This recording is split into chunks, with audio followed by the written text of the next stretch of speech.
Well, good morning, everyone. I'm glad to see that so many of you are here, despite last night's challenges. I will guarantee that this presentation looks better when you're under the influence, so that's good for me. Well, this talk is, let me get this turned off.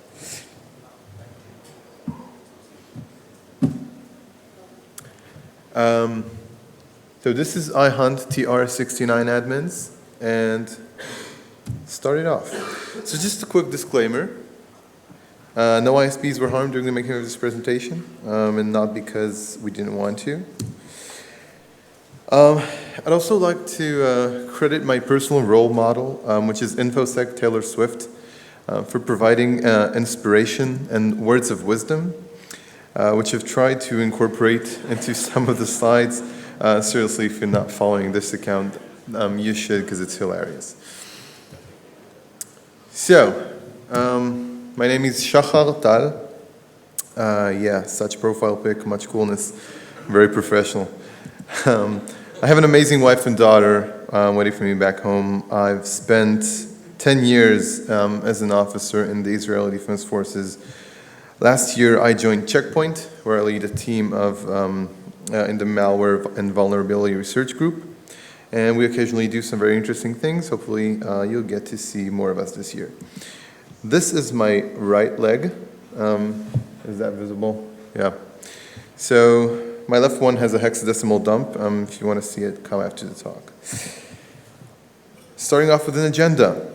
I'm going to give you an introduction to what TR-069 is. I'm going to tell you why you should care. I'm going to try and give you a sense of what the landscape feels like. We'll move to show a few examples of Pwnage and conclude with a short summary. As a special bonus for those who will make it to the end, I will show Taylor Swift's leaked frontal pics. So, residential gateway security. So this is sometimes referred to as routers, SOHO routers. And we all know that this is an incredibly unprotected domain. Recent years just give us more and more good examples of that. So we've had the internet census, which showed us that there are literally millions of devices out there just waiting to be controlled with default passwords. We've seen Rapid7's great coverage of UPnP exploitation, showing us that it's also quite easy to run code on so many devices. We've also seen campaigns targeting these devices for criminal activity. This is Team Comrie's SOHO farming. And, you know, really too many to mention, but some of these guys have actually been doing some very good work, you know, demonstrating the state of affairs in this domain. And I'm here to extend this notion. So what is TR-069? TR stands for Technical Report, which is kind of an RFC, and contrary to what you'd expect, the title and numbering were not given by a giggling teenager, but more or less respectable body called the Broadband Forum. It's previously known as the DSL Forum and the Frame Relay Forum, but this is basically a consortium of many players in the broadband market, and they're attempting to define standards and common goals. So in 2004, they released the CPE WAN Management Protocol, which is CWMP, or more commonly referred to as just TR-069. The specification went through 5 amendments, latest of which released late last year. And to tell you the truth, it's a pretty boring 228-page document using fancy words like mechanism specifications, schema definitions to describe pretty simple things.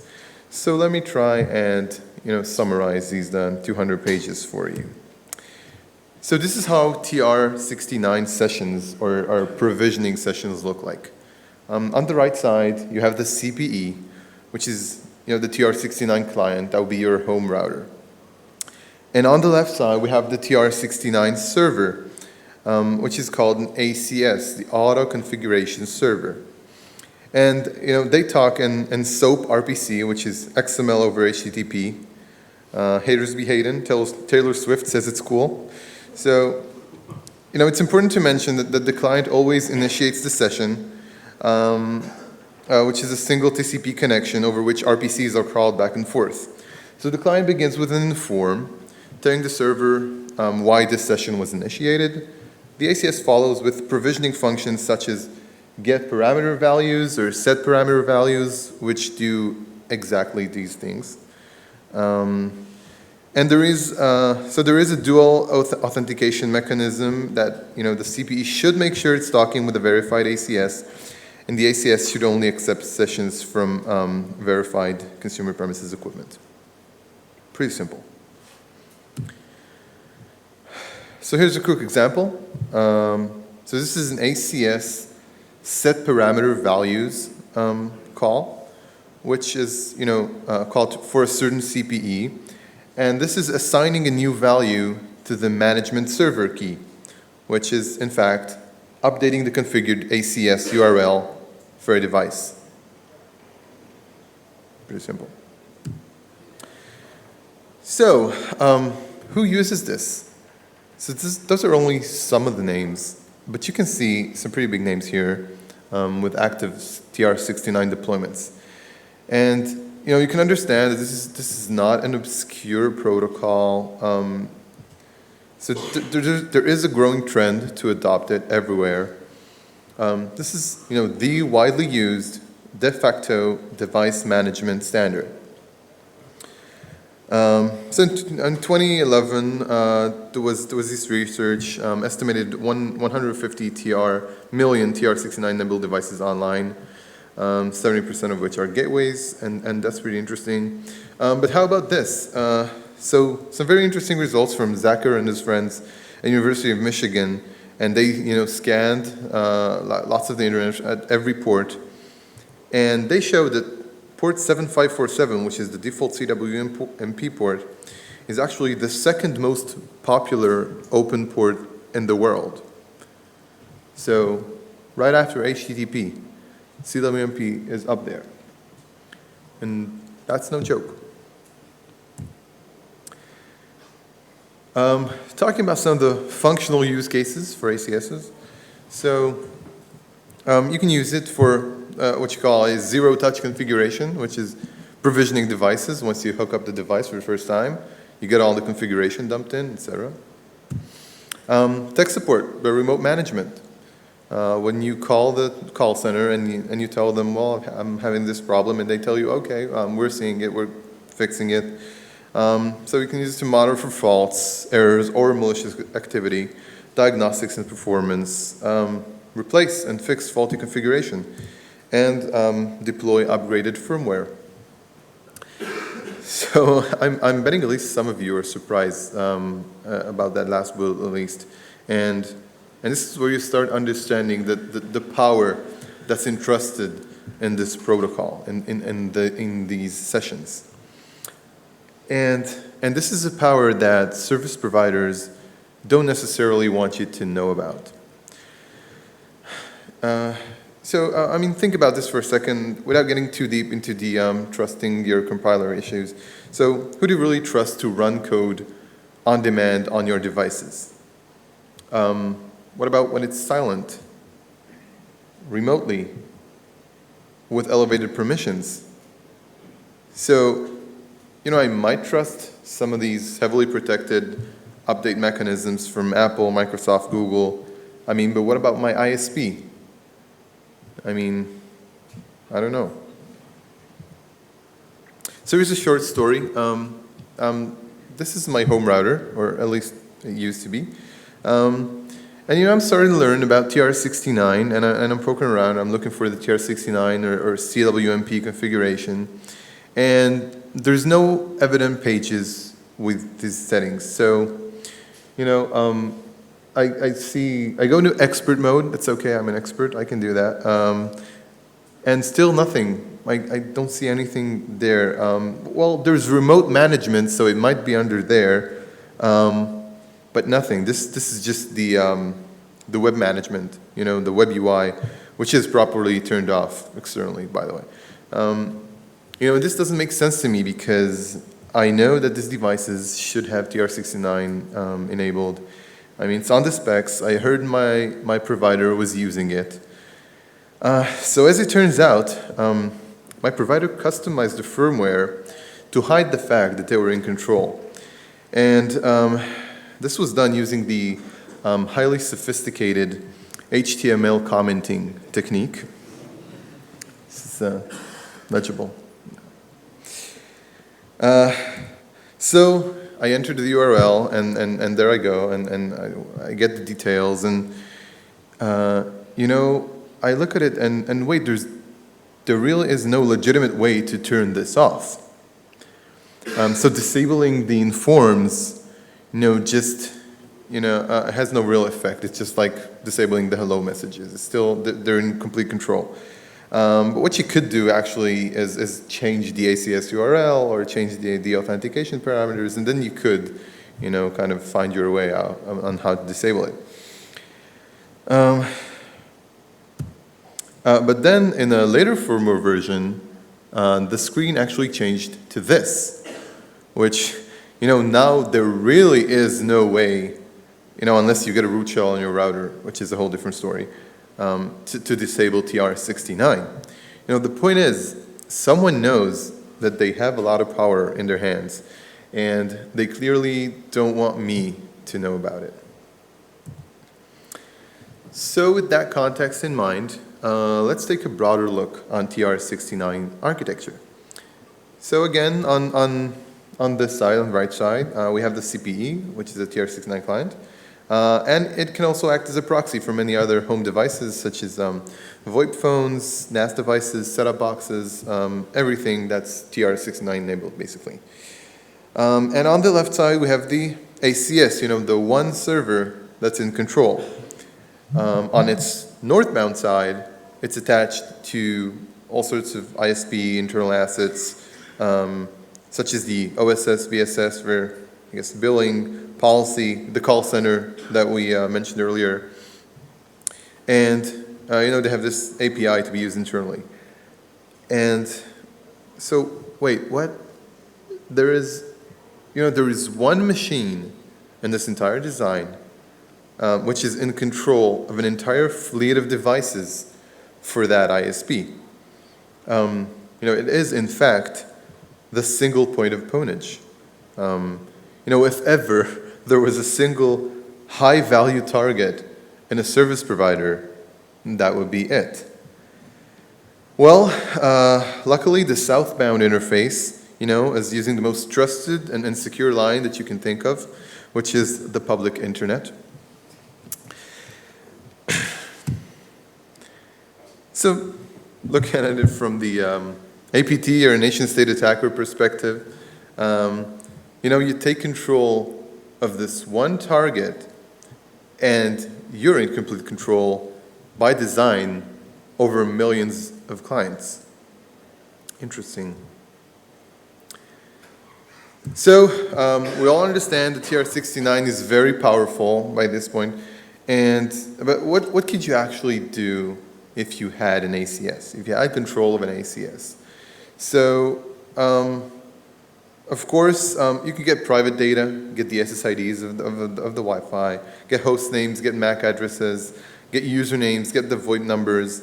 Sometimes you can get the complete configuration, including passwords.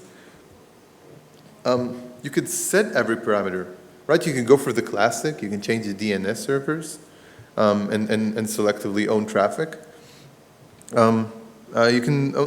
You can add a new hidden wireless network, which is, you know, your own hidden way of connecting to the local area network at that location. You can replace the WAN service with an attacker-controlled tunnel. You could download configuration, firmware, logs, and of course, you know, you can go all the way and custom bake your own firmware, adding that device to your botnet, you know, using that router as an exit node for all your illegal activities, and, you know, use it to download all the stuff you don't want to use, you don't want from your house. So, of course, you can do this selectively. You can do this to everyone. And, you know, with this understanding, that this is a critical component in modern internet infrastructure, let's go out and research TR-069. So there are a couple of things popping up at Google. There's Luca, which is the main developer for free CWMP. That's an open source TR-069 implementation. But its talk is mainly about interoperability issues and, almost nothing about security. There's a blog post by 3S Labs, which is a couple pages long, and they actually have a few neat points, but they didn't continue with anything after that. And that's about it. So, this is why I think this talk is so important, because no one is talking about this, and we think more people should. And why is that? So the problem is, this is software in a niche market. This is service provider world. You can't just, download a trial and see and start poking around the software. This is out of most consumers and researchers' reach. So where is the TR-069 community, right? Where are those TR-069 parties? Like you have on Linux and everything. You know how they say there's a subreddit for everything on Reddit? Well, there was nothing for TR-069. And by the way, after the first time I gave this talk, so someone actually opened a TR-069 subreddit with my talk being the only thing there. But we're looking for a TR-069 media outlet, with some sort of coverage of what's going on. And apparently there is one. So there is actually a website, and it's called TR-069 Central. Don't you laugh. I'll have you know that they have 16 followers on Twitter. Can you see that? Yeah, they have 16 followers on Twitter. They're following 23 people, including me. But mainly I'm kidding, because they actually do a decent job of covering TR-069 happenings with independent reviews and such. And when I say they, I mean a very nice guy called Max. But anyway, they compile a list of ACS vendors, some bigger players, some smaller ones. But we start browsing the vendor sites, and as we go along, we get this certain feeling. And let me try and show you what I mean. Let's see if we can get this to work. Welcome to DRATEC Australia's presentation on Vigor ACS SI, the latest offer from DRATEC for TR-069 based auto configuration servers. Let's begin by logging into Vigor ACS SI. Enter your username and password. This admin, by the way. The network and devices fields will now open up. Okay, I think that's enough. You get my point. Anyway, so, much ACS vendors, many features, but such a 1999 look and feel. Wow. So the more we read, the more we understand that ACS software are basically web applications, with lots of CPE-controlled values that go into lots of processing, right? And we all know clients can be totally trusted, right? So we can look at TR-069 problems in two planes. So we have insecure configuration and we have insecure implementations. So some words of wisdom to begin. How do you find ACSs in the wild? So first of all, if you're looking for a certain ACS and a certain provider, hack one router, right? Or buy one router and look at it. And that's it. So that's a good method. But you can also scan. You can also massively scan. Use ZMap, use MESSCAN. There's also UPnP endpoints, which are sometimes open, and they're a lot of fun. Public data sets. We had the internet census, we have the DNS census, where we can just grep for interesting strings. How about some Google dorks that will help you find certain products? Of course, let me show them that for you as well. Any way you look at it, there are vulnerable ACSs online, I guarantee it. So how is ACS authentication performed? Let's start drilling down into that. So the standard very clearly states that SSL is recommended. So, which means that a whole bunch of lazy ISPs avoid the trouble and just go with the second option, which is a shared secret, which is really HTTP authentication.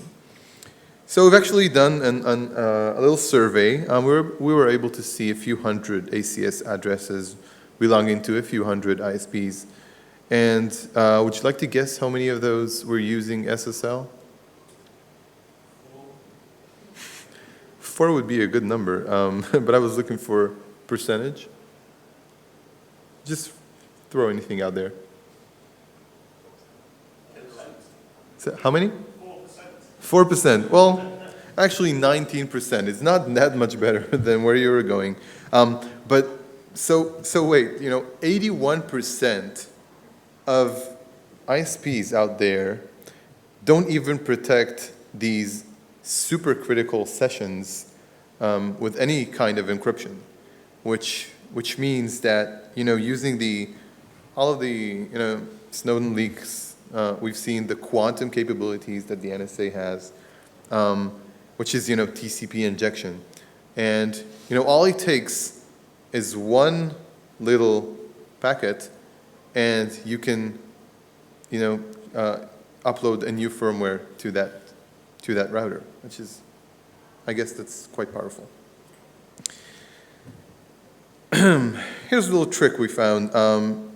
The secret that we were mentioning before, even if you're not using SSL, router interfaces try to protect the ACS password out there. It's like, those asterisks or whatever.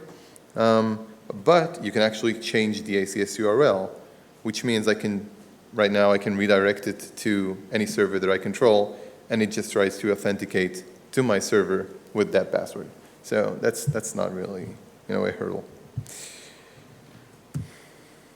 Okay, so let's talk about certificate validation. Even for those who actually use SSL, it says that if TLS 1.2 is used, then the CPE must authenticate the ACS using an ACS provider certificate.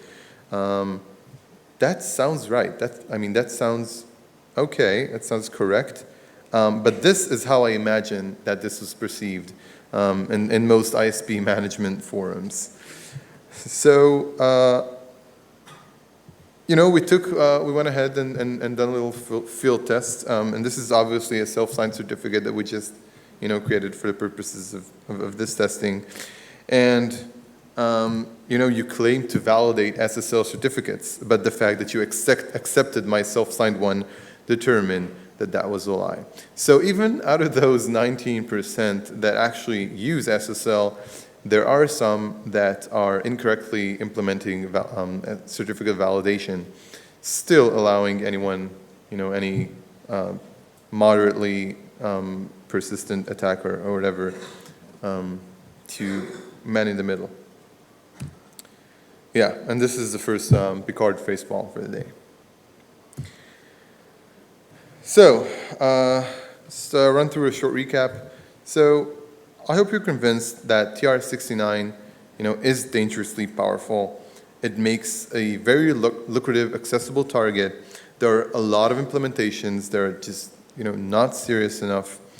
And let's move on to some interesting findings. So our first target was a Java-based open source project, and it's called OpenACS. And it's an open source server implementation. And we started auditing, and 3 days later, we get remote code execution. At this point, we're like, yes, this is exactly what we were hoping for. We thought it was going to be easy. It's starting to be easy, and this is awesome. Let's continue. So we move on, and we pick Genie ACS, which is another open source project, but this was fairly modern. It's under active development. It's using all the new hip stuff, Node.js, Redis, MongoDB, and we start auditing, and 2 days later we get a functional remote code execution exploit. So this one is actually kind of fun. Okay, can you see the, let's see, wait. Okay, so this is a regular expression that's supposed to filter out bad characters because that parameter is later moved to eval. Anyway, this is supposed to filter out bad characters, but they're missing the G at the end of the regular expression, meaning that it only filters out one bad character. And, so that allows us to, use one bad character and just do whatever we want. And this is serious also because Node.js usually runs as root, which allows us to do all sorts of fun stuff. And again, I mean, yeah. So, well, we're scanning IPv4 for Genie ACS, and we detect an instance in a Middle Eastern ISP. And some Middle Eastern, which not Israel. And North primary interface is exposed, and Picard facepalm. And I call them to actually report this thing because this is serious. And the ISP support center was not thrilled about an Israeli calling about vulnerable infrastructure. But there's no politics here. This is pure security research. I'm calling to do responsible disclosure because this is what we get. And 8 out of 10, I would report that again. So they're not very big, just 7,000 devices, but still very serious. Yeah, but why are you leaving a critical internal asset listening to the entire world with no ACL, no firewall, nothing? Next case is a big one. We can't disclose the vendor at this point in time, but this one has a massive global install base. It is deployed globally. Our findings include an internal API authentication bypass, 2 SQL injections, and 1 denial of service. The combination of which, interestingly, allows writing arbitrary files, including to C/inetpub on an ASP-enabled internet server, which means, again, remote code execution. So we went ahead and contacted one large provider to test this with permission on a live server. And I was there at their office, and I was showing them from my laptop how I just took control of their entire infrastructure. And yeah, so we owned around 500,000 devices, and that's in a major ISP. And this is just an example provider. We just picked one. So, that's his Taylor Swift's response for that. And so what can you really do? If you don't trust your gateway, there aren't many things that you can do. Of course, you can hide under the couch and never connect to the internet again, but that's not really an option. So, you can audit your TR-069 settings, ensure that they are using SSL. You can test this yourselves. You're unsatisfied, disable it if you can. Of course, you can add another home security layer. Checkpoint sells these devices, but you can use any open source firmware alternatives, and they'll do just fine. Just don't use Snort. Yeah, small joke. Here are some answers to frequently asked questions. So I'm just saying it out loud. I'm not saying that TR-069 is bad. It's just dangerous when it's unprotected. So it's definitely better than SNMP, which is what used to be the controlling protocol. It can be secure. It has some good features. You just have to use them correctly. And no, I can't tell you if vendor X is vulnerable or not. We have 100% success rate with the handful that we've assessed. Extrapolate, okay? I don't know. Yeah, this is from the security point of view. I have nothing against, any network providers or whatever. How do you fix the problem? So there is no easy fix, really, because TR-069 has to mature. There are bad implementations out there. We have to make sure we either don't use them or have them fixed. Awareness is the key. This is what we think, this is what we're here to do. The security community, which is, you guys, we really would like to see some more research coming out on that. ACS vendors, write better software. Put your money in secure coding. Show us your security stance. I mean, have you ever seen a bug bounty on an ACS vendor? I haven't. Service providers, you have to protect your customers. This is your responsibility. Audit your infrastructure. Some future work. So first of all, I'll say that the Broadband Forum has responded positively, and they are looking into the problems that we've highlighted, and they may release a new amendment with some improvements, and we're currently talking with them, and that's great. TR-069 client pwnage is interesting. So you remember how 7547 is the second most popular port in the world for many, many, many clients? This is by design. You can't shut it down like you can for port 80. And this opens up an interesting exploitation vector, which we are currently looking into, and we have some very interesting results to show you. Stay tuned for later this year. Yeah, sorry. So, thank you very much for your time. Hit me up on Twitter or an email if you want to ask anything else. And going back to what I promised, you remember what I promised earlier? Taylor Swift leaked frontal pics. So you asked, here they are. Taylor Swift's rack. Thank you very much. If you have any questions, I'd love to take them now. Anyone? You can also come over later if that's more comfortable for you.